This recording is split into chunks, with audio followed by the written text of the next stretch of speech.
Hi, everyone. So my name is Celia. My background is in psychology. I have a PhD in cognitive psychology that I had back in France. I'm French. But in the past 10 years, I've been working in the video game industry. I started at Ubisoft at HQ and then moved to Ubisoft Montreal, where I worked at the playtest lab, and I also worked on the Rainbow Six franchise. Then I moved to LucasArts, where I was working on Star Wars games, and of course, didn't get to work too long on these games because LucasArts closed at some point, which is when I moved to Epic Games in 2013, where I was director of UX at the studio level, but I worked very closely with the Fortnite team, more specifically. So today we're going to talk about a little bit, not really neuroscience, it's actually more cognitive science.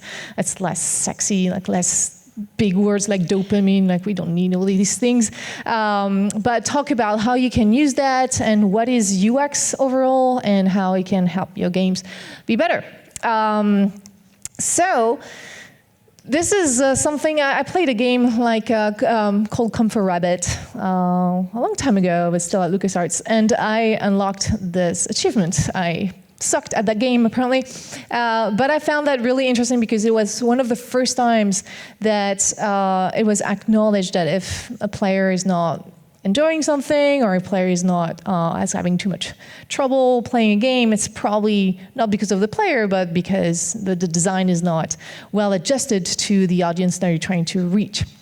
And this is what UX is all about. So when we talk about user experience, we talk about what your target audience, what their experience is going to be like, their perception they're going to have, and how they're going to interact with your game, including how engaging their experience is going to be relative to the design intentions. So that's really important. This is coming from Don Norman, so I don't know who knows Donald Norman. If you're a UX designer, it's like our god. Don Norman.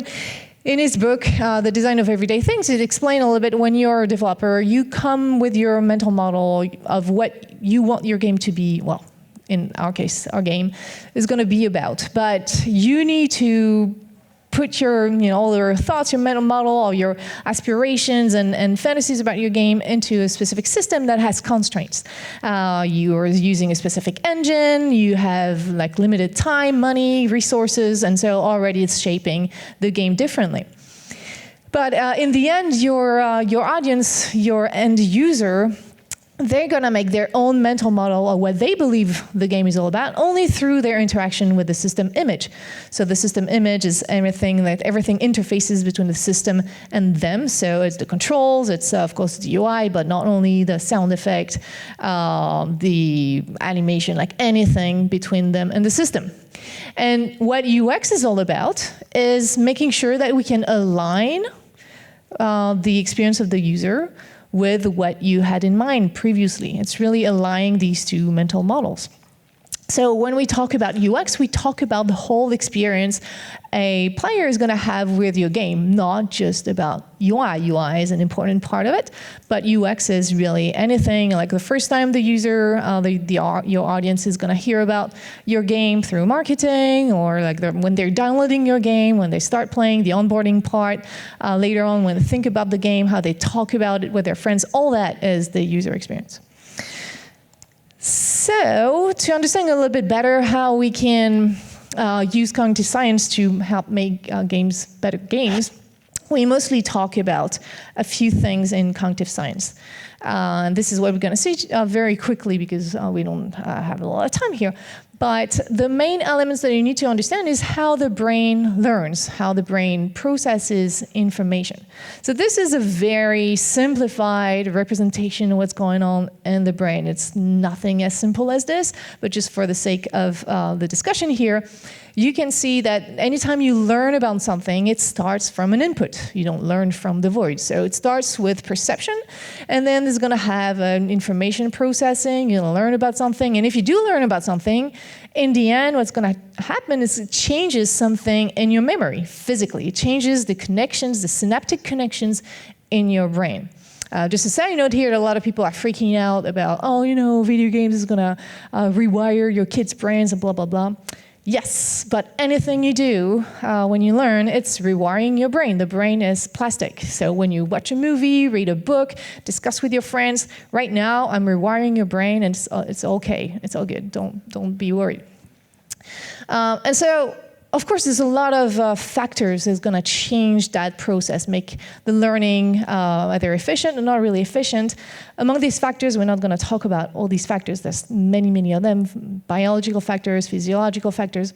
But here we're going to mainly talk about attention. Attention is one of the main factors going to change the way you learn things.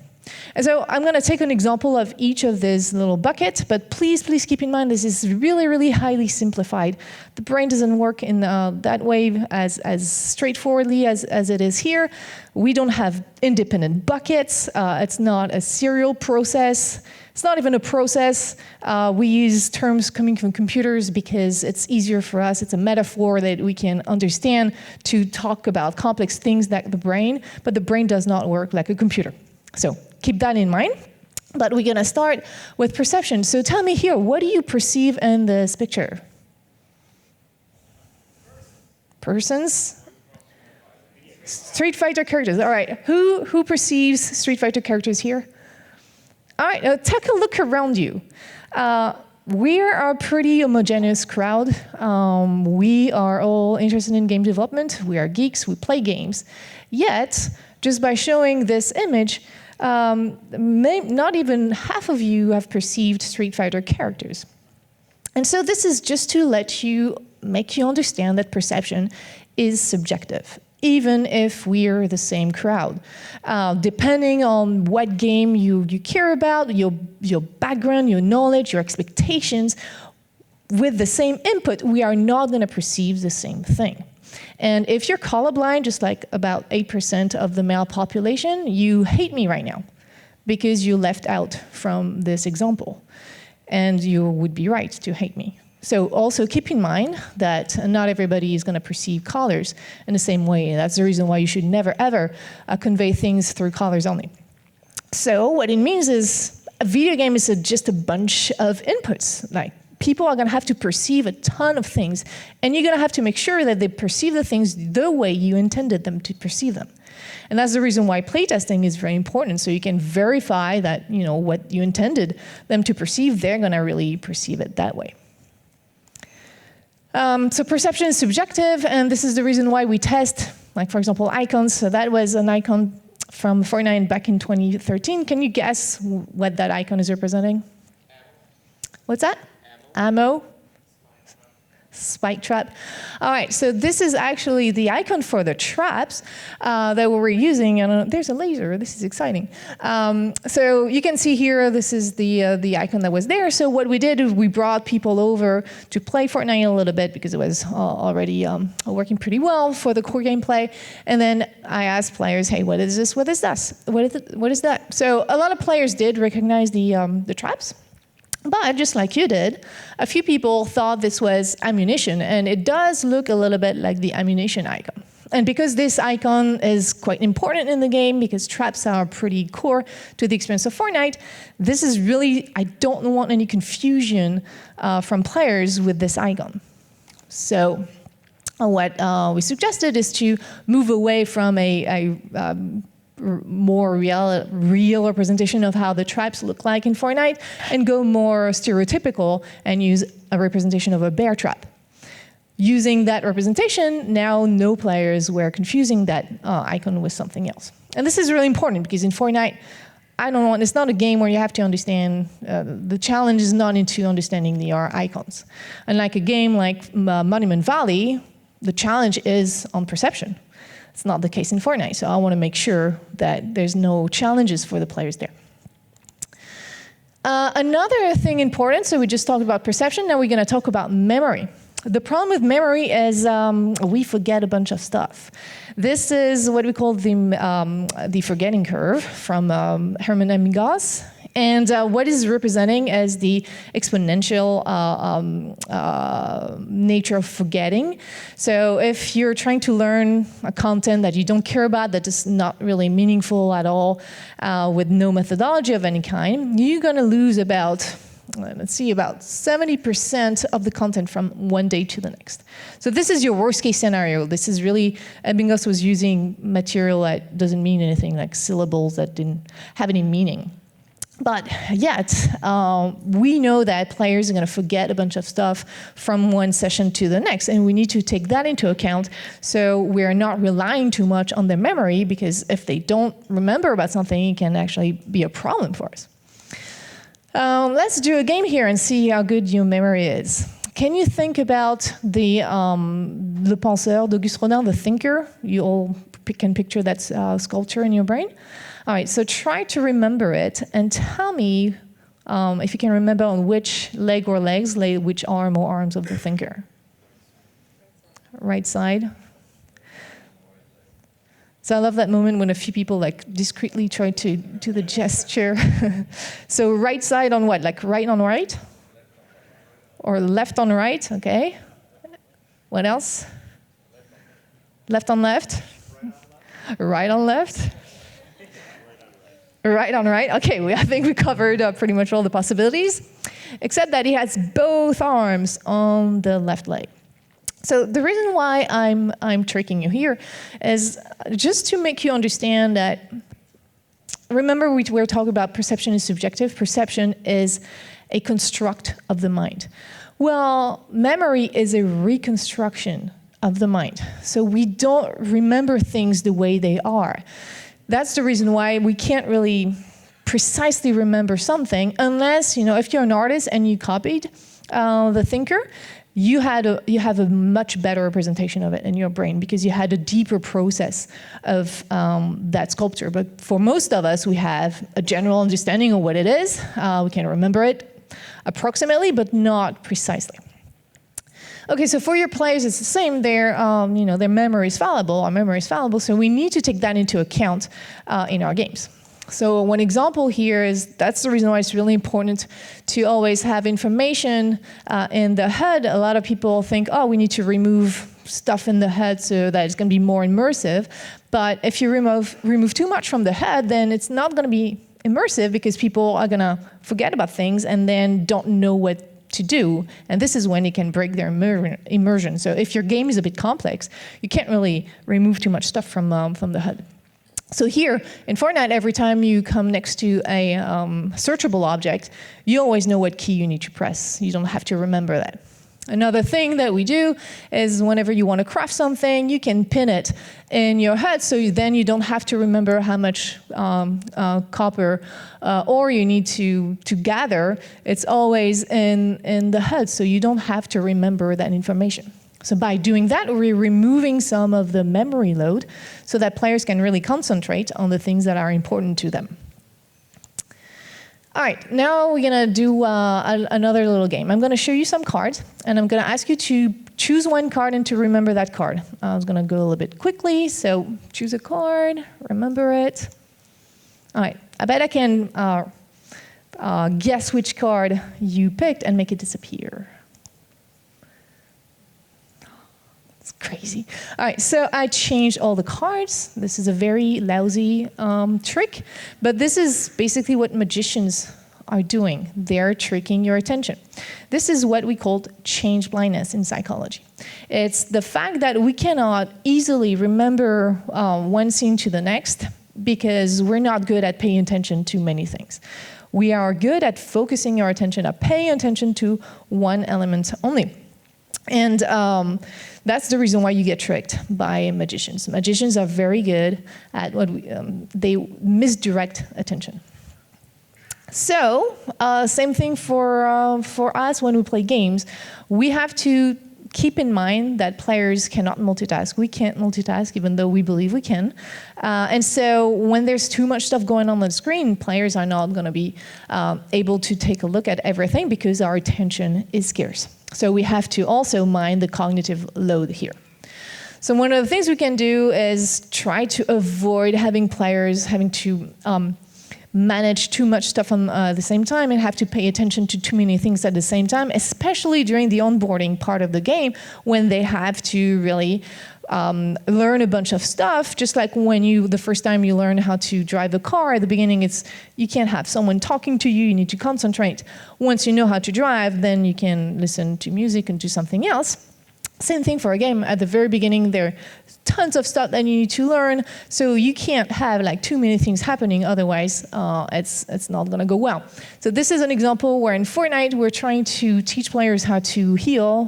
Back in the day, there was a regen mechanic where you ate like stuff like this, like a health bomb. And so to teach them that, once their health is going under 50%, then it was like flashing, and then, oh, here's what you need to do to regen health. The problem is that at that moment, the player is really focused on destroying zombies, husks. So of course, they can't really perceive what's going on here. They don't, I'm pretty sure like most of them didn't see that something was popping in their screen just because they were paying attention to something else.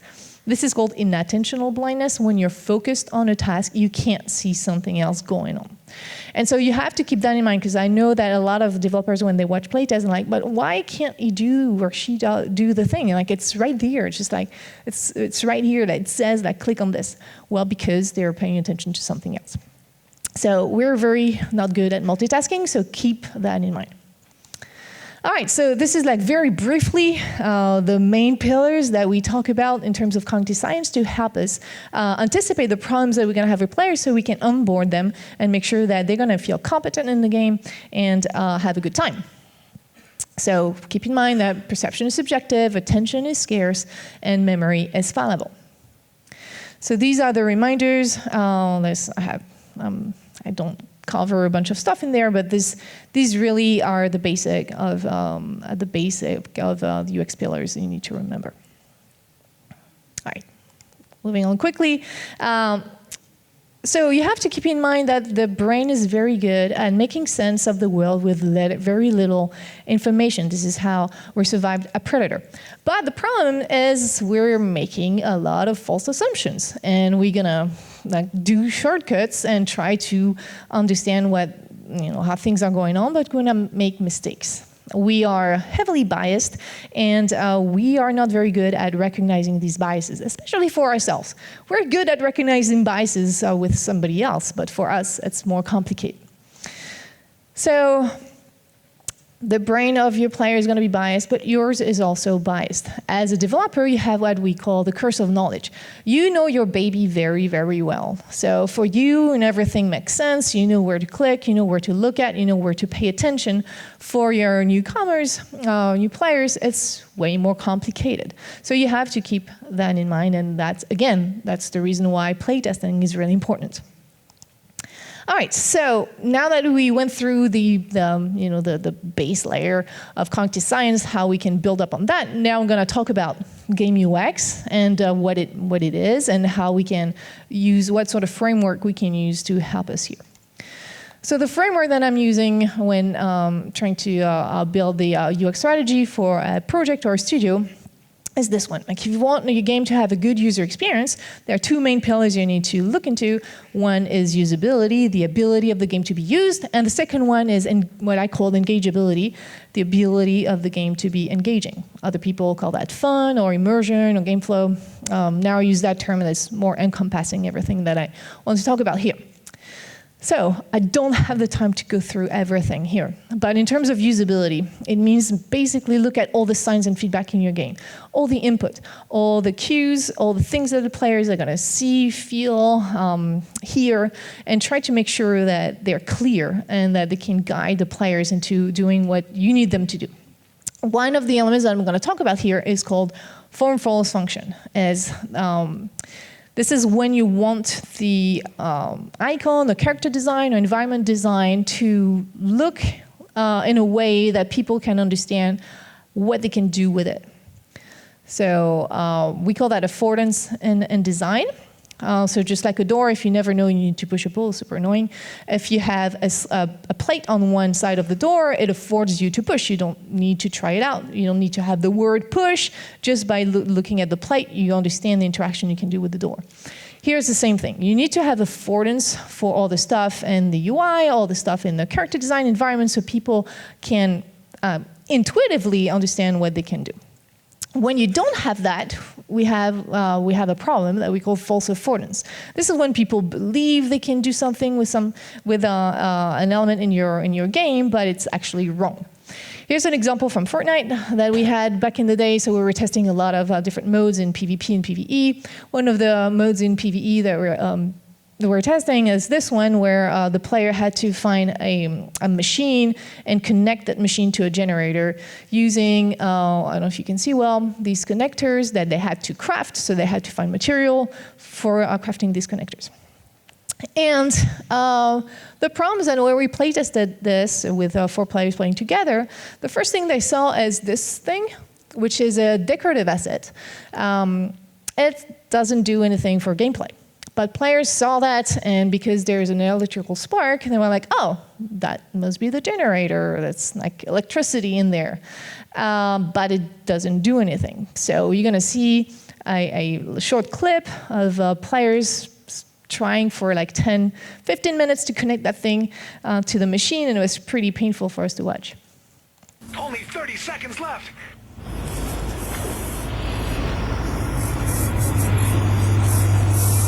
Trying to know whether this is gonna, yeah. Another day, another dollar. Let's get to it, guys. Anybody, can you make a power connector? Where do you want it? Try to put it where all these nodes I have placed are, beside these transformers.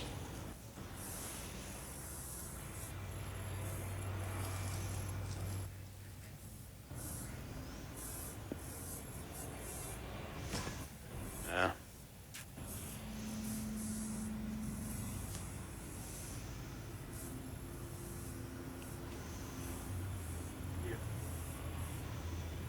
Hmm?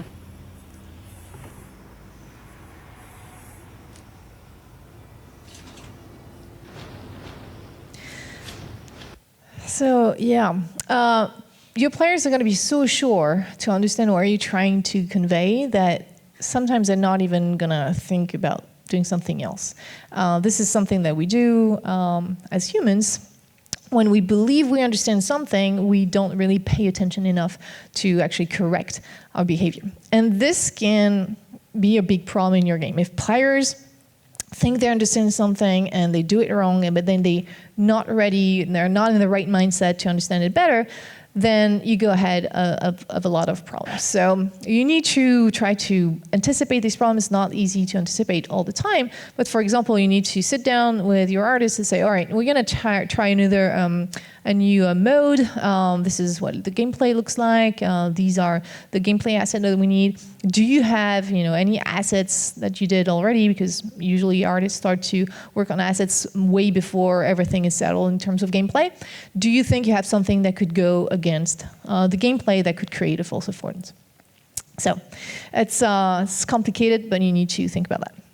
So that's for usability. There's a lot of things to cover. You also need to make sure the game is accessible for players with disabilities, which actually makes a better UX for everybody. But I won't have the time to cover all that. But if you're interested, there's a lot of resources online that you'll find also on my website to learn more about usability. But if a game is usable, like you can actually understand what to do, you understand the objectives, you can understand how to use the controller, you remember the icons. It's good, but it doesn't mean that the game is going to be fun. So now you need to really look into engageability. You want to make sure that your game is going to be engaging, that people are going to retain. This is actually what we measure. So we look into these elements for engageability. It's mainly about human motivation. We need to look into how does that work and how we can make sure to have features and systems, elements in the game that's going to support human motivation. The problem with human motivation is even more fuzzy than all the concept that we saw in cognitive science regarding usability, because we don't understand well enough yet how that works. So the theories are still moving and in shaping. But we have a few indication. These are the few theories that you can use. This is from the SDT theory, self-determination theory. I'm going to talk about it in a few seconds. But these are the things that you can use to try to anticipate how to motivate your players. Emotion and game flow are both going to be here to support motivation. Motivation is really the core of what you need to care about, because there's no behavior, we don't do anything if we're not motivated to do it. Either we're motivated to do it because we can gain something else, which is extrinsic motivation, or we're motivated to do the thing just for the pleasure of doing them, which is intrinsic motivation. So when you look into motivation, and again, it's just not enough time to talk about all that, but the thing that you need to remember is always to place yourself in the shoes of your players and try to ask yourself, why are they going to care right now about what I'm trying to convey to them? Why are they going to care about that tutorial? Why are they going to care about that mission? And always try to put your players in a situation where they have a challenge to overcome, a situation to discover or something, and a challenge to a problem to solve, so that then you can teach them something or give them a new weapon that they can use that will unlock them. But that's really important. Very often I see games that give away stuff to players before the players is already even teased about what is it this thing can do. If you look at a game like Zelda, they're very good at always like showing new mysterious thing to players, and players are like, oh, what is this? It's new, I don't know. And then they gain, I don't know, the grappling hook or the boomerang, and they're like, oh yeah, all right, yeah, I can use the boomerang to do this and this. So players are teased beforehand. They're already put in a situation where there's a mystery, a challenge to overcome, and then they're given a key to overcome the challenge. So try to always put the players in that situation, rather than give them keys before they actually encountered any locks.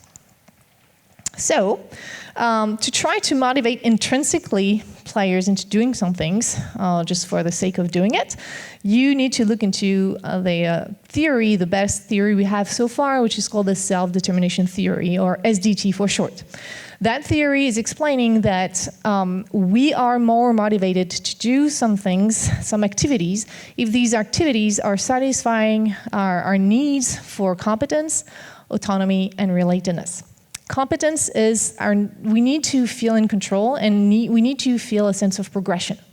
So it means either we need to become more skillful. If you learn how to play the guitar, for example, you want to play a specific tune. If you train yourself every day, and every day you're getting better at it, then you feel that you're getting more skillful. You feel that progression. But the progression doesn't have to be based off of skills. It can be more fake, just like in RPGs, where you level up and you're not necessarily getting more skillful at playing the game, but you're getting more abilities, which makes you more awesome in the game system. So this is the reason why we have progression bars everywhere, because we love to see ourselves progressing. It's really satisfying to see that we're getting better at it. We need to also feel in control. If we're trying to accomplish an ability or something and we don't remember where to press or what to do, then we're not feeling in control. Autonomy is being able to express yourself. So of course, like choosing your character, naming your character, choosing the skins, what dance move you want to have in the game. All these things are really important. Meaningful choices. Construction, creativity, all these things are really important to maintain motivation into doing something. The last one is relatedness. We're social creatures. We need each other. We need to be meaningful to each other. And so it's all these things around cooperation and competition, but it has to be meaningful. So in cooperation, this is the reason why we have roles in games. There's the healer, there's the tank, and these roles are meaningful to each other, and so we can complement each other. So these things are really important, and you don't necessarily have to check everything. You have to think about how these elements are going to interact with each other. You want to make sure, for example, if you give the player some autonomy to choose, for 10 minutes, choose how their character is going to look like, but if your game is in first-person camera, then it's not really that meaningful because players never get to see the characters. An interesting stuff that they did in Overwatch, I play a lot of Overwatch, whenever you're doing your emotes, the camera goes into third person, so you can actually see yourself emoting. So that's actually very important to make sure that people can express their autonomy relating to other people, and then they can actually see themselves doing it as well. So That's the thing you need to use. And of course, you also need to make sure that people have objectives and that not just like the end goal. Oops, that's gonna be too fast. Not just the end goal, but also like short-term objectives, so we can build up and get them engaged, keep them engaged in the game. But they need to have also a midterm goal and like be excited about, oh, I'm gonna unlock the ninja. That's gonna be cool. All right, and like I said earlier, motivation is really important, and you can use emotion and game flow to support human motivation. So in game design, when we talk about emotion, we mainly talk about two things. The first one is game feel. So game feel is really the toy aspect of the game, how good it feels to interact with it. Don Norman talks about emotional design, like something like these awesome stuff, like the iPhone, is very pleasurable to interact with it. And so you have to think about how you can use that toy aspect, make your game interesting to interact with it. Main elements are the 3 C's: character, control. Character control was the third C. Character control. Camera, thank you. That's like a very important one. This is really the core of your elements in your game that you need to fine-tune so that you create the experience that you want to offer. Presence is the sense of the players feel that they are present in the game, so you don't have to be doing VR to create that sense of presence. It can just mean that players don't think about the interface anymore. They just like understand that all the things they need to do. The controls are responsive. The icons are telling them what they need to do, and so they really feel that they're acting in the game. It could mean also the AI is reacting to you. In VR, it means that the NPCs are looking at you in the eyes. All these things is helping the sense of presence. It's all about music as well, and narrative and all these things. And physical reality is not necessarily how photorealistic is it, but it's about how believable it is. If you have gems and you tap on the gems to destroy them, particle effects are going to be important. All these things are really important. If you have a very tough character that's running towards you every time the character is, the foot is hitting the ground, you have a little camera shake, that's helping the physical reality. So all that is really important to create some emotion with your game. And another aspect that's really crucial, especially when you have an online game on long run, you need to sustain the sense of discovery and novelty and surprises. Bless you. You okay? That's gonna be important to raise awareness. If you're doing something in a routine way, then at some point you're bored, you don't really think about it anymore. But if something surprising happens, then you're like, oh, what happened? Now I need to pay attention more. Now I need to allocate attentional resources to it, and that's making it more engaged with the activity. So I'm just going to give you one example here of game feel. For Fortnite, since I don't have a lot of time, but the loot boxes in Fortnite are not just loot boxes, they are piñatas, and you hit the piñata. So all that is the toy aspect of just that system, what are loot boxes. And if whenever you want to hit the piñata, the eye of the llama is going to react to that. So you're going to see this is eye tracking. It's a lovely day for loot. And it's following you. Have at it. Oh, I am feeling Just a little bit more. All right. So, hey, check out this nice loot. So you saw how more pleasurable it is to interact with that. It could be just you click on it and it's opening, but it's not what's happening here. It's really pleasurable to interact with it. The llama is reacting to you. Feels good. You have particle effect. When you're gonna get the loot that's interesting, it turns silver. It's like an event, and it can turn gold sometimes even. So all that is really working on the game feel aspect of the game, which is really important. The last thing I wanted to talk about in terms of UX framework is game flow. So game flow, you've heard of it. Of course, it's mainly about difficulty curve. You heard about that. You want your game is not to be too easy for the player because you're bored, or not too hard because you're being anxious. You want to have the right level of challenge. But it's also about pacing. It's about sometimes the stress is intense, and sometimes you relieve the pressure a little bit so that players can relax a bit and getting ready for the next battle. And it's also about learning curve. This is really, really important. You need to onboard your players so that they know how to be competent. And if you remember what we talked about before about motivation, people need to feel competent.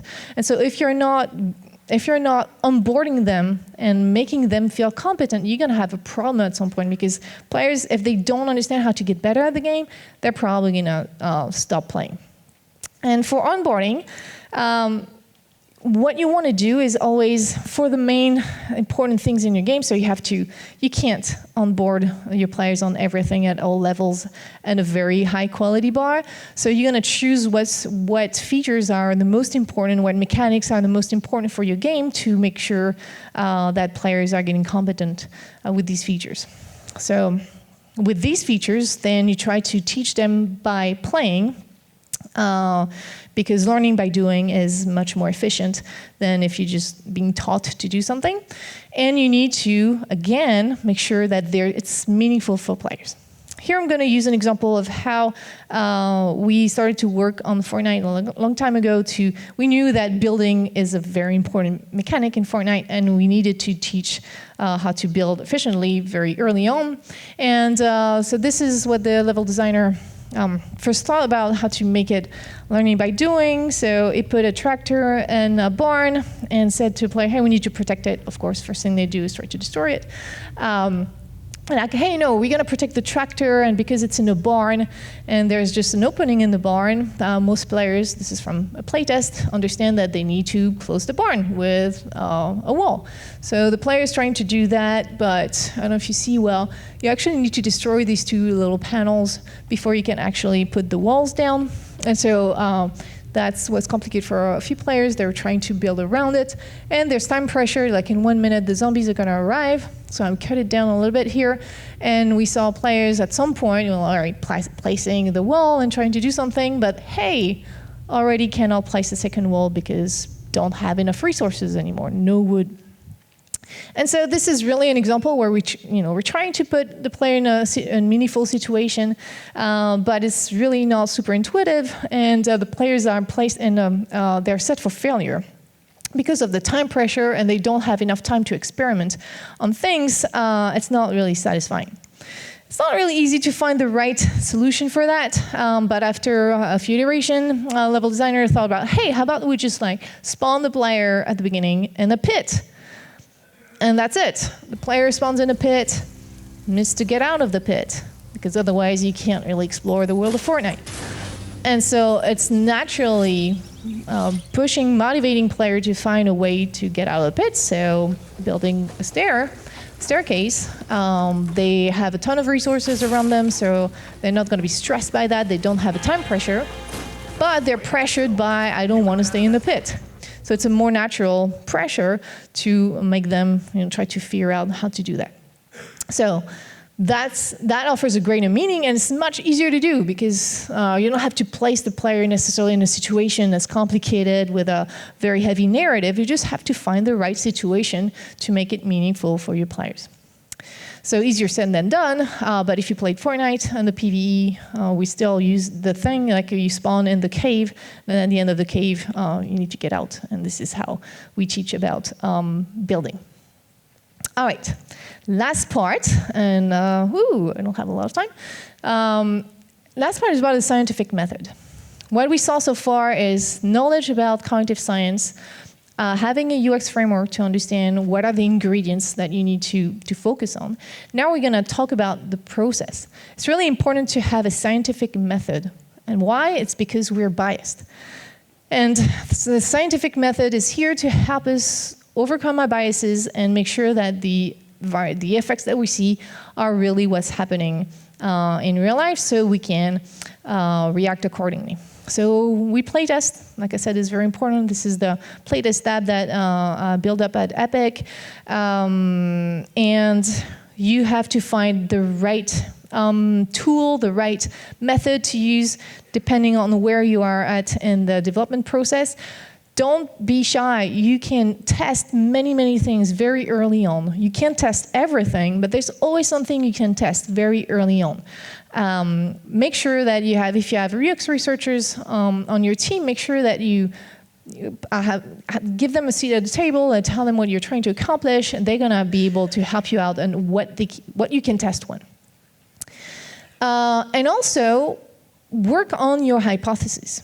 It's cool to test, but if you just like tell your researcher, hey, why don't you test the game where we're at to see what the problems we have, it's not going to be really good enough. You have to think about your hypothesis. Given that my game is based on, take Fortnite, it's a action building game with RPG elements. Well, I know that if players don't understand how to build efficiently quite early on, they're probably gonna not really be motivated later on because they're not gonna know how to build a fort in PvE, or if you think about Battle Royale. Of course, you can have fun without building, but at some point, it's hard to really win a game without building. So we need players to learn about building. We know that's gonna be important, so that's our hypothesis. If players don't understand soon enough how to build efficiently, we're gonna have a chance to lose them. So once you build your hypothesis for your game, you can actually test it better. You can focus on that. And whenever you want to test the thing, everybody's is aligned. Your QA testers are going to make sure to test the features that we actually going to test in the play test, so that we can actually see what's going on. And the report is going to be focused on that, because otherwise you're going to have like pages and pages of things going wrong in your game. And when you triage and you do some task creations with your team, you talk with the researchers, what did they see, and act on it. Decide, all right, we're gonna create a few tasks to these people, animators, sound designers, UI artists, so we can try to fix that problem, and you can follow up on these things. So next test, we can verify if these fixes really fixed the UX problem. So one of the things that are really gonna be important is when you find a weakness, it's not to overreact too fast and to finding a solution, because finding solutions to problems, it's not that difficult. But finding the right solution to fix, the right problem to fix is really what's difficult.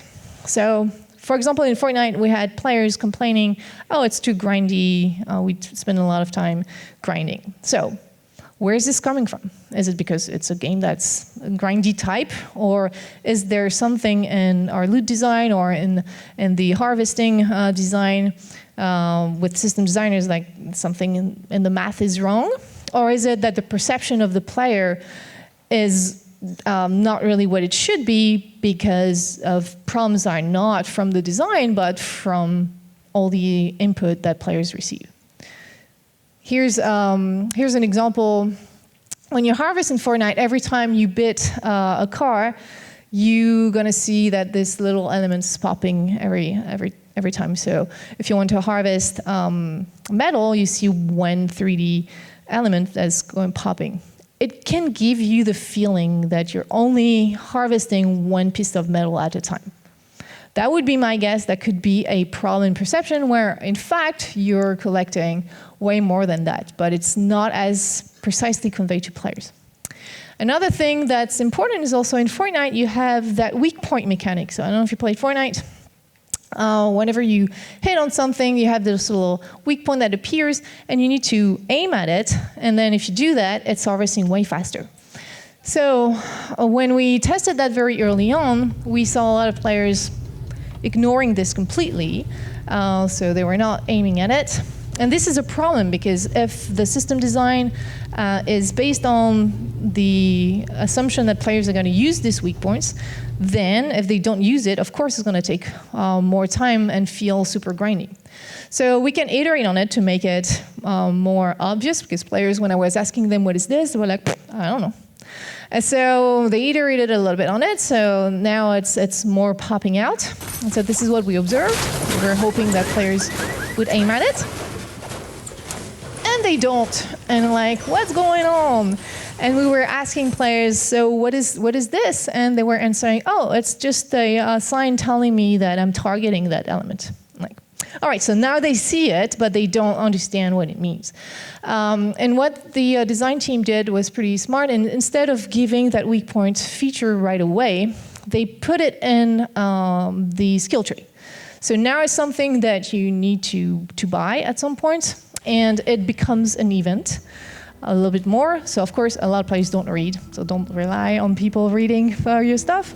But because there's much more process going on into, oh, I'm unlocking something, it's going to do something, then it has more meaning. And what we observed are more players, not 100%, but more players finally hitting these damn weak points.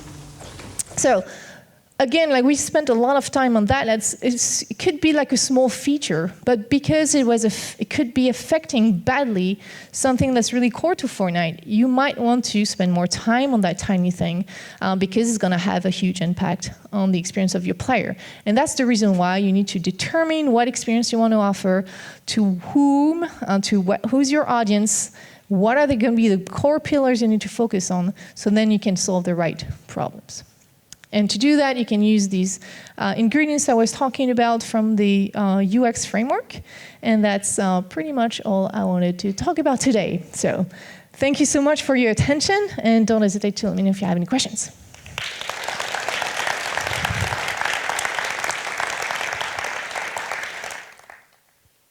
Do you have any questions? First? Okay. Thank you so much. So my question has to do with the natural pressures, which seem to be a really solid bridge between UX and cognition or motivation. And I'm wondering if you have more of a framework, or if you could talk more about creating natural pressures in games. What do you mean by natural pressure? Like you used it in the example with the pit? With the pit, yeah. Yeah, so natural pressure is like time and space are usually creating pressure.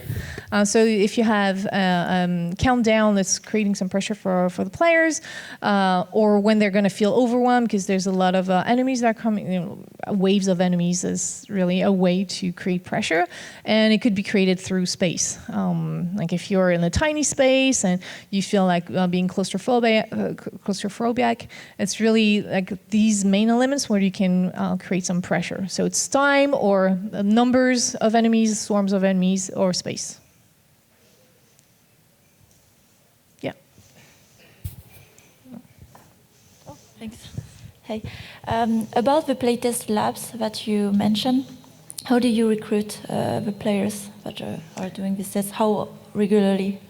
It depended on what we were testing. Sometimes we were doing tests pretty regularly, and depending on what we were testing, we would recruit different audience. We were always recruiting the audience for the game. Like if we were doing Paragon, we're going to recruit people who play MOBAs or action games. If we playtest Fortnite, it's going to be players like RPGs or Minecraft for the building element. So we always try to focus on the target audience of our game, which is really, really important to determine who is your core audience. So then if the game is really early on, it's really rough, you want maybe to have more hardcore players just because they're more expert in these games and they're not going to be as put off by the rough aspect of the game with placeholders everywhere than more casual players who are not that trained to play these games. Do you do yourself Sorry. Do you do yourself the recruiting of players, or are you helped by, I don't know, a partner? So what we did is we built up a database. So on the Epic's website, you could actually sign up for playtest. And so you enter your profile as a gamer. And depending on what tests we were conducting, we were just like pulling off the profiles of what type of game you play and how long. And this is where we started to build up from that. At the beginning, we did not have that, but after a couple years, we had a much bigger database we can get people in. Yeah. And I have a second question, if I may, about so there's a lot of thinking in UX process at Epic Games. I was wondering about the teams, how much they are owning as well the UX. So as a team, you are helping out, but do you have examples of teams that have owned it so much that you don't even have to push it too much, drive it where they know that they have to play test, get the learnings, do the next iteration, and so on. Yeah, I'm not sure I'm following your question, but the UX should be the concern of everybody on the team. It's not because you have UX in your title that it's your responsibility to care about the user experience. Now, the people with UX in their title have specific methodologies and tools that they can use to help everybody else and make sure that we have a scientific approach and we're not biasing ourselves. So that's more what's going to be important. So depending on who the people are, how much experience they have, how well they know about cognitive science, human factors, human-computer interaction, all these things, it's really going to be variable depending on these elements. But it's always good to have researchers who can test a game in a non-biased way, because it's at some point you need to verify your assumptions. Okay, thanks.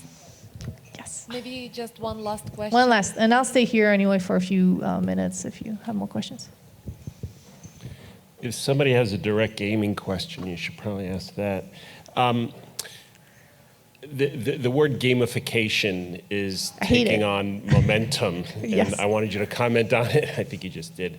It seems, is it a good thing? Is it an overgeneralization of, et cetera? What is your take on that? So when we talk about gamification, usually we mention badges and bars and stuff like that, which is, like I said, it's important, but it's not enough. So that's the problem. The way we define gamification is too narrow. What you want is to actually get people engaged and motivated into doing something, and also try to find what's going to be meaningful to teach them about I don't know, math or whatever it is you're trying to teach them. And sometimes it's going to be a video game. Sometimes it's not necessarily going to be a video game. And when it is a video game, you need to find something that's going to be way more meaningful than just adding badges and making them do tasks to earn points. One of the pioneer of playful learning, which I prefer to use that term, is Seymour Papert, who died a couple years ago. But back in the 70s and the 80s, he's the first one to use the computer to teach kids. I don't know, for the older people here, you remember maybe the language logo, when you had a little turtle and you had to make the turtle do some drawings. That was a very smart way to use computers to teach kids, because what was happening is the kid wanted to draw. That was their motivation. But in order to do that and make the computer draw, they had to understand how it worked, and they had to teach the turtle if they want to draw a house, they need to teach the turtle to do a square and then a triangle. And to do that, they need to understand the proprieties of a square and a triangle, like the angles and how's going to work. It's 4 times, like for lines and 90-degree angles. And this is how kids are going to learn about these things. But for them, the motivation is to draw. And so this is what we need to do, and there's just a few people who are able to do that, because it's quite complicated.